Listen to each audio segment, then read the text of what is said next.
తుపాకీ రాముడు పిట్టల దొర వేషం చూస్తేనే నవ్వు వస్తుంది, మాటలు వింటే పగలబడి నవ్వాలనిపిస్తుంది. ఈ మాటలు సరిగ్గా తుపాకీ రాముడికి సరిపోతాయి. గమ్మత్తుగా ఉండే వేషం, చిత్ర విచిత్రమైన మాటలు మాట్లాడుతూ పైకి ఎన్నో డాంబికాలు చెబుతున్నప్పటికీ తన వెనుకున్న లేమిని గుర్తించడానికి అందరినీ నవ్విస్తూ ఇంటింటికి తిరిగి యాచిస్తుంటాడు. ఇది పగటి వేషాల్లో ఒక రకమని చెప్పవచ్చు.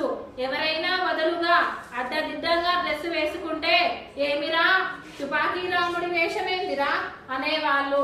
చూడండి అన్న, వేషం చూస్తేనే, తన డ్రెస్ చూస్తేనే ఫస్ట్ మనకి నవ్వొస్తుందట. మాటలు వింటే సో తన యాస అనేది డిఫరెంట్ గా ఉంటది. సో అది వినగానే మనకి చాలా నవ్వు అనిపిస్తా ఉంటది. ఈ మాటలు సరిగ్గా తుపాకీ రాముడికే సెట్ అవుతాయి. ఎందుకంటే తన వేషధారణ అనేది చాలా భిన్నంగా ఉంటుందంట.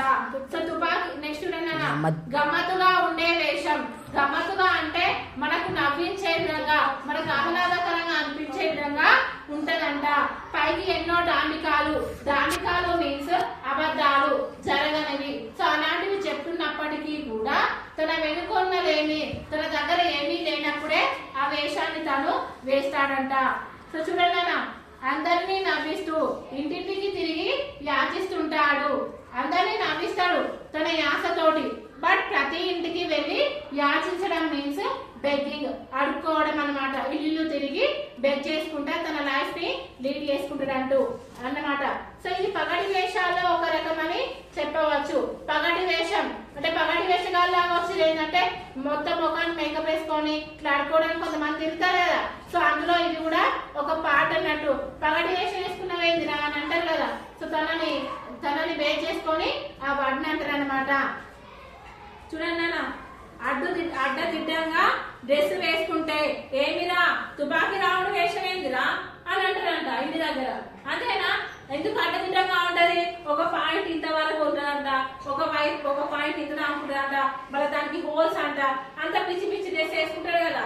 సో అందుకే తుపాకీ రాముడి వేషం ఏందిరా అని అడుగుతారంట.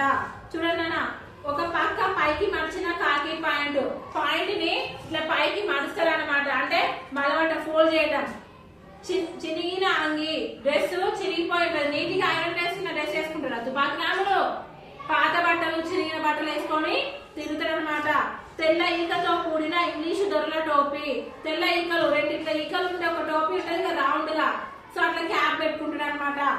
మెడలో రుమాలు, స్కార్ఫ్. రుమాలు అంటే టవల్ లాంటిది. సన్నటి చిరుకత్తి మీసాన్ని ఇట్లా తిప్పుతాడనమాట. తెలుసు కదా అట్లా పవన్ కళ్యాణ్ తిప్పుతాడు చూడండి, సేమ్ అట్లా అనమాట. కాళ్ళకు బూట్లు, కాళ్ళకు చెప్పు లేకుండా ఏం తిరగడు, బూట్లు వేసుకుంటాడు అనమాట. భుజానికి కట్టె తుపాకీ, కట్టెని ఒక కట్టె ఉంటది కదా. సో దాన్ని తుపాకీ రూపంలో ఇట్లా పట్టుకొని తిరుగుతా ఉంటాడు అనమాట. బొమ్మలో చూడొచ్చు. ముఖానికి తెల్ల రంగుతో చూపరులను నవ్వు పట్టించేదిగా ఉంటుంది. ఫేస్ కి మాత్రం white colour like powder makeup లాంటిది వేసుకుంటాడు అనమాట. అది తుపాకీ రాముని వేషం. ఏంటంటే ఒక పైకి మడిచిన కాకి పాయింట్, ఇట్లా పాయింట్ ని పైకి ఫోల్డ్ చేసుకుంటాడు. చిరిగిన అంగి, నెక్స్ట్ తెల్ల ఈక, రుమాలు, మీసం, కాళ్ళకు బూట్లు, ఇవన్నీ కూడా తన యొక్క ప్రత్యేకతలట. ప్రదర్శన చూడండి నాన్న. వచ్చే ఎవడొచ్చే, వెంకట్రాముడు వచ్చే, మహారాజా మా తాత తట్టల దొర, మా నాన్న బుట్టల దొర, నేను పిట్టల దొర, నన్ను అందరూ నక్కోలు సాబంటారు. ఓకేనా? వచ్చే ఎవడొచ్చే అంటాడు. ఎవడొచ్చినాడరా?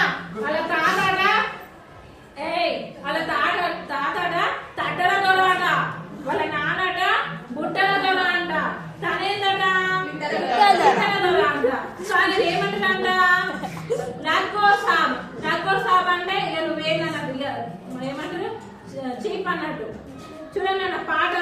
మాటకు నేను నవాబును, పూటకు లేని గరీబుని, నేను వెంకట్రాముని, నేను పిట్టల దొరని. మాటకు నవాబట అంటే మాట్లాడడానికి తను రాజులాగా ఫీల్ అవుతాడట. పూటకు లేని గరీబుని, పూట అంటే తిండి లేని, గరీబ్ అంటే పేదవాడు. ఏమంటారు? తిండి లేని వాళ్ళని ఏమంటారు? పేదవాడు